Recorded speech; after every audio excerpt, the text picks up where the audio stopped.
की आराधना करना उसके साथ पुण्य बनता है, तो मैं उसको फेंक थोड़ी सकता हूँ। आत्मा के साथ बनती ही जाएगी। और ये ध्यान रखें, सम्यक दर्शन इस भूमिका के साथ पुण्य बढ़ेगा बढ़ेगा बढ़ता ही जाएगा। फेंक दो,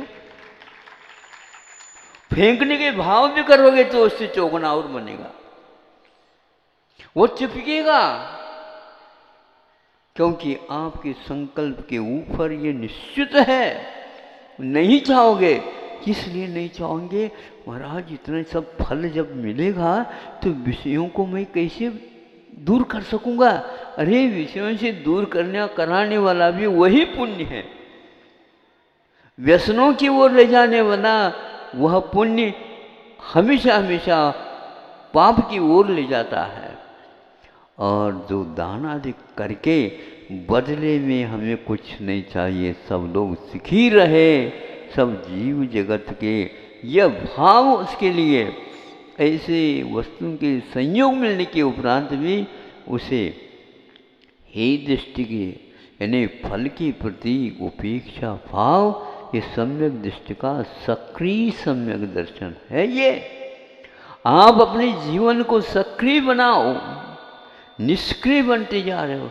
विषयों के लिए तो रात में भी आप छोड़ते ही नहीं। और दान इत्यादि की अपेक्षा से दान करने वाला व्यक्ति एक प्रकार से दान नहीं कर रहा है, अपने भीतर का स्व का वह एक प्रकार से कल्याण भी उसके साथ कर रहा है। दूसरे के लिए वह लागू हो या न हो, किंतु अपना तो उस क्षण वो हो ही रहा है, क्योंकि अशुभ कर्म की निर्जरा के लिए गृहस्थों के पास और कोई भी उपाय है ही नहीं। एक समय था, महाराज ये कौन चाहता, अब चाहता तो कोई नहीं, लेकिन यह शास्त्रों में लिखा है कहीं न कहीं से तो प्रारंभ तो करना होगा। जब नेपाल जैसे बलि चढ़ाने वाला देश लाखों का हनन वह प्रति वर्ष करता था और उसका उन्होंने त्याग कर दिया, तो कितना बड़ा ये, क्योंकि इस प्रकार का अनुभव होता है तो जो कोई भी वह देखते दृश्य को वह रहा नहीं जाता। तो ऐसा आप लोग सक्रिय हो जाइए दान आदि के क्षेत्र में, किंतु यहाँ दूसरे के आंसुओं को पहुँचने से अपने आंखों में पानी आता ही नहीं कभी। यदि हम अपने ही आंखों की ओर देखेंगे तो दूसरा कोई व्यक्ति कर्तव्य को करने वाला मिलेगा ही नहीं, ये पक्का है। तो इसलिए जब गाय अपने बछड़े के लिए वह अनुकंपा और वात्सल्य अंग का निर्माण कर रही है, वात्सल्य अंग एक प्रकार से और मनुष्य का उदाहरण नहीं दिया गया है, धेनुवत वत्सम प्रति, ऐसे कहा उन्होंने अपने वत्स के प्रति वह धेनु गाय जैसे स्नेह करती, स्वाभाविक स्नेह, दिखावट नहीं। हम दूसरे के लिए नहीं कर रहे हैं, इसको आपको याद करना। दूसरे के निमित्त से हम अपने ऊपर ही उपकार कर रहे हैं, स्वस्य अनुग्रह। दूसरे के निमित्त से हम अपने ऊपर उपकार कर रहे हैं, और पर के लिए भी यदि उपकार होता है तो उनके सम्यक ज्ञान आदि वृद्धि हेतु ये कहा स्वस्य अतिसर्गो। स्वस्य अतिसर्गो का अर्थ ये भी हो सकता है स्व में धन भी होता है, अपने योग्य जो कोई भी है सामग्री, और स्वस्य मैंने अपने आप का ही मैं अतिसर्ग करता हूँ, मैं आपका हूँ। और ऐसा ही सम्यक दृष्टि होता, मुझे कुछ नहीं चाहिए, उपन्नोदय भोगे वियोग वृद्धि यशसो नित्यम कंखा मनागत से उदय न कुवदे नानी। समय सार में ये कहा जा रहा है, जो उपभोग भोग की सामग्री सामने आ रही है उसके भी वहाँ जब स्वयं मन वचन का त्याग करता है तो अतीत की स्मृति उसे कभी दुख पहुँचाएगी क्या? और भविष्य की आकांक्षा रखेगा क्या?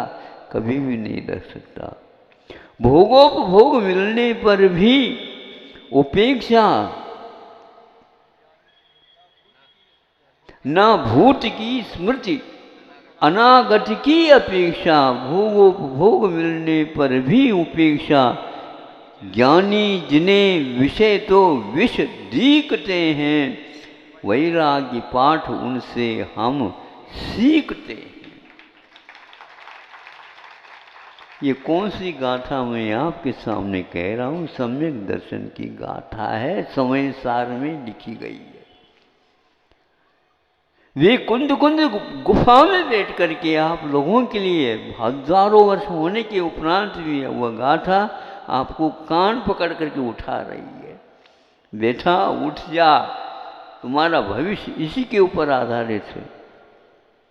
तब कहीं जा करके कर्मों की श्रृंखला टूटती चली जाती है। इस संवेदना की गाथा को देखने से आपको कोई ध्यान लगाना नहीं आ रहा है, कोई बाधा नहीं है। आप बड़े बड़े उपकार नहीं कर सकते, कोई बाधा नहीं, लेकिन मन के माध्यम से इतना तो भाव आप कर सकते हैं। तो 10 बजे इस प्रकार के भाव करने से आपको अपना कर्तव्य का बोध अपने आप हो जाता है। उस समय त्यागी तपस्वी नहीं भी आए, जहाँ कहीं भी है भगवान, उनको निरंतराय आहार का लाभ हो। इस प्रकार सोचने में क्या बाधा है? इस प्रकार सोचने से अपने आप ही अपना जिह्वे इंद्रिय के ऊपर नियंत्रण हो जाएगा। अरे उनका क्या हो रहा होगा, इनको कुछ भी नहीं मिल रहा। और एक प्रकार से जो व्यक्ति जब शरीर बिल्कुल ही निष्क्रिय हो रहा है, कर्म करने के योग्य नहीं रहता, उस समय साधु अथवा श्रावक भी अपनी इस काया को छोड़ने का संकल्प लेते हैं, तभी तो आप तप कर सकोगे, नहीं तो नहीं कर सकोगे, नहीं तो शरीर का दास बनोगे। उठना बैठना मुश्किल हो जाएगा। ध्यान रखो, जब तक उठने के बैठने की क्षमता है तब तक किसी के लिए सहयोग दे दो, नहीं तो बाद में तो आप कितने भी करो, मुख से स्वर तक नहीं निकलेगा। जब स्वर तक निकलेगा नहीं, कोई संकेत करने के लिए हिम्मत नहीं रहेगी, आंखें खोलने की भी हिम्मत नहीं रहेगी, उस समय आपके भीतरी जो बन रही है, बिट रही है, उसका आप संवेदन कैसे करोगे? धैर्य उसको अवश्य अंत समय में मिलता है जिस व्यक्ति ने अपने जीवन में इस प्रकार का परोपकार किया है। बाहुबली भगवान को आप देखो कैसे है कि वो दूसरे यदि 6 महीने का उपवास कर सकते हैं उनके पिताजी, तो ये 1 वर्ष तक खड़े रहे, बैठे ही नहीं, आहार के लिए उठना ही नहीं, और उनको केवल ज्ञान हो गया। पढ़ते हैं, मिलता है। उन्होंने इस प्रकार के शरीर को, काया को कहाँ से प्राप्त की? पहले प्राप्त शरीर के माध्यम से कुछ किया था। उन्होंने अतीत काल में अनेक धर्मात्माओं की शारीरिक श्रम को, दुख को दूर करने का उपाय औषध दान इत्यादि के माध्यम से किया। तो इस जीवन में उनको उस औषध दान का फल उत्तम संहनन और कामदेव की काया, किंतु चक्रवर्ती को भी हराने की क्षमता जिस काया में थी, और वहाँ वैराग्य की ओर चले गए। चक्रवर्ती फिर भी चक्ररत्न की ही वांछा के पीछे और हजारों वर्ष वहीं पर रह गए। तब कहीं जाकर के भरत की मूर्ति नहीं है, वो कामदेव की मूर्ति है, बाहुबली। और आप जाते हो और वहाँ पर देखते हो, आज वह बालकवत दिखते हैं। तीर्थंकरों के बाद यदि कोई मनोज्ञ शरीर मिलता है तो ऐसा मिलता। इस काया को विषयों में न लगा करके आप विषयातीत बनने का उपाय करते हो, तो 8 अंग रखे हैं एक एक सम्यक दर्शन के, और उसमें वात्सल्य अंग रखा है। आपका योगदान सामने वाले व्यक्ति के प्रति जो सम्यक दृष्टि है उसी के प्रति नहीं होता, किंतु जिसको दृष्टि प्राप्त नहीं है उसको दृष्टि मिले ऐसे ढूंढ करके उसका उपाय किया जाता है। आज जो है एक स्थान पर चिकित्सा हो रही है, किंतु वैसी चिकित्सा नहीं थी पहले। वहाँ वैद्य लोग घर घर चले जाते थे, पूछताछ करते थे, गांवों तक चले जाते थे। रोगियों को यहाँ तक आने की हिम्मत नहीं रहती थी, उनकी भी चिकित्सा होती थी। आज चिकित्सा की दशा ऐसी बन गई है, हम उसका वर्णन नहीं कर सकते। केवल पैसा पैसा पैसा इस प्रकार कर करके आज कोई भी एमडी बन नहीं सकता। बनता है तो भी वह अपना उद्देश्य को धर्ममय नहीं बना सकता। करोड़ रुपए खर्च करने होते हैं तब कहीं जा कर के वह उपाधि मिल जाती है और वो गांव में चल नहीं सकती। उनको तो जाना महानगर की ओर ही, और जो जो दिया गया लगाया है उसको लाने के लिए आवश्यक। ऐसी दशा है, कोई भी चिकित्सक बनना नहीं चाहता है, क्योंकि उससे निर्वाह नहीं होता। चिकित्सा का अर्थ केवल मात्र पैसा कमाना हो गया है, किंतु वह सेवा का एक क्षेत्र है, एक वैयावृत्ति का एक क्षेत्र है। जिन वैयावृत्ति के करने से निरोगी काया मिल जाती है और वह आगे के लिए एक भूमिका का काम करती है। बंधुओं, नश्वर शरीर है, इस शरीर के द्वारा कुछ काम करना चाहते हो अवश्य करिए। और यह वह समय है जो 8-10 व्यक्ति पहले खड़े हुए थे, हाँ आज कहाँ कहाँ तक आप लोगों ने संख्या पहुँचा दी। हजारों हजारों पशुओं का संरक्षण आप लोगों के सात्विक मन वचन काय और धन का ये परिणाम है। धन तो एकमात्र औपचारिक है, चौथा उसको मैं साधन मानता हूँ, लेकिन आपके मन के माध्यम से यदि कार्य हो रहा है उज्ज्वल भाव के साथ, उसका कोई भी मूल्य मैं आँक नहीं सकता। जब आपको महान स्वार्थी है, आप लोग कमाने के बाद साधन मिल गए आपको, ऐसा साधन ढूंढने से भी आप लोगों को नहीं मिलने वाला है। जो एक थोड़ी सी करने के लिए भी उनके पास भावना नहीं थी, आज ऐसे व्यक्ति भी हैं, एक एक व्यक्ति एक एक जो है गौशाला का निर्वाह कर रहा है। ये एक बहुत ही अच्छी बात है, लेकिन ध्यान रखना इसमें कहीं दाग न लग जाए। हमारे लिए ये मिल जाए, इसके बदले में ये मिल जाए, इसके बदले में ये मिल जाए, तो आपकी वह वहीं तक सीमा रह जाएगी। आप लोग त्रैकाल के विषय को निर्दोष रखना चाहते हो, ये मेरा कर्तव्य है और मैं इस माध्यम से सम्यक दर्शन को निर्दोष बनाने जा रहा हूँ। और इसके माध्यम से कितने व्यक्ति प्रेरित हो रहे हैं, ध्यान रखो, आप कर रहे हैं, लेकिन वह पशु भी आपके प्रति बहुत कुछ कर रहे होते हैं।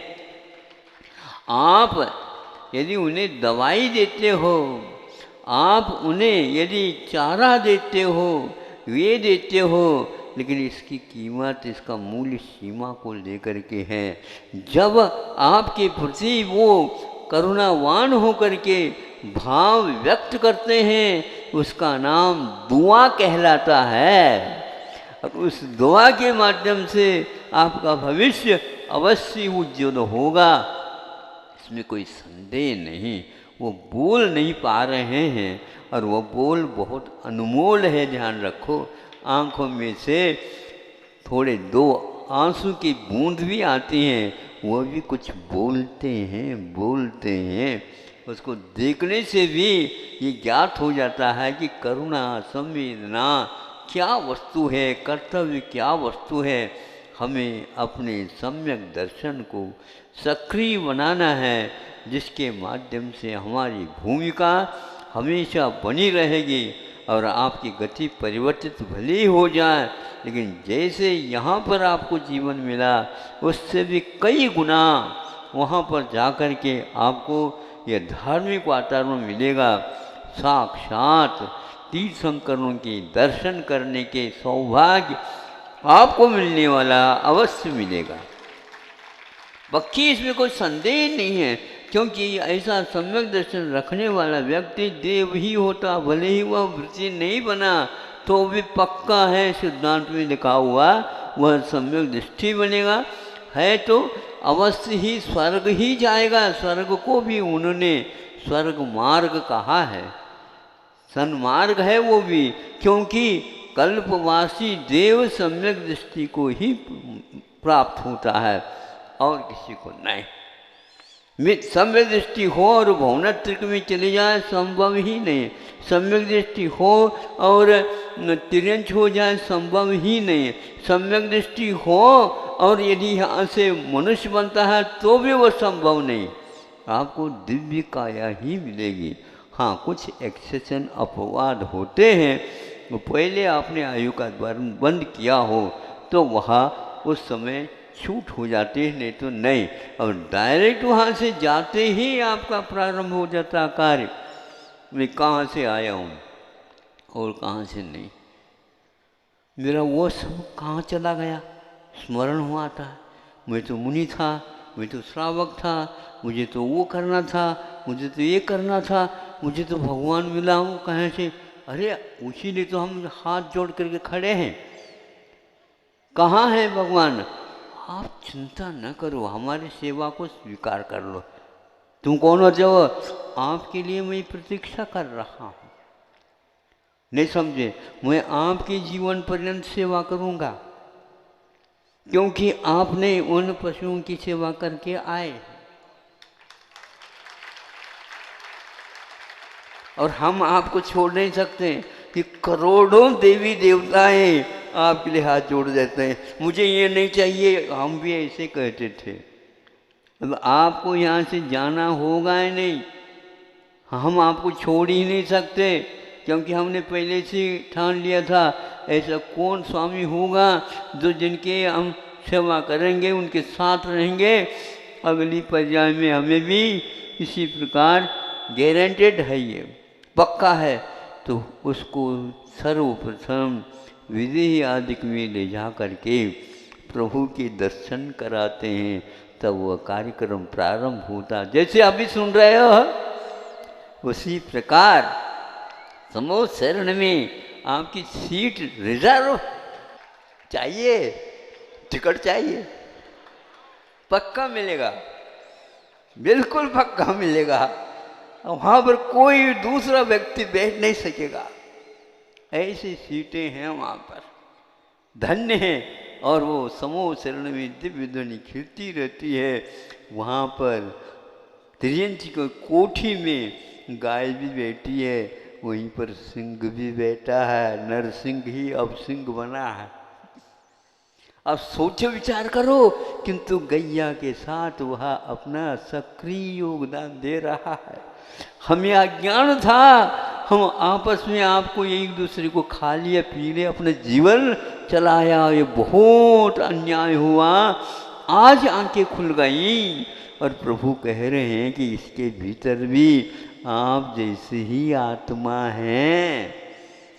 एक व्यक्ति बड़ा सेठ है, एक गरीब है, लेकिन भीतरी आत्मा तो एक है। एक है क्या नहीं? एक यदि नहीं होती तो स्मशान घाट दो कैसे बनते बता?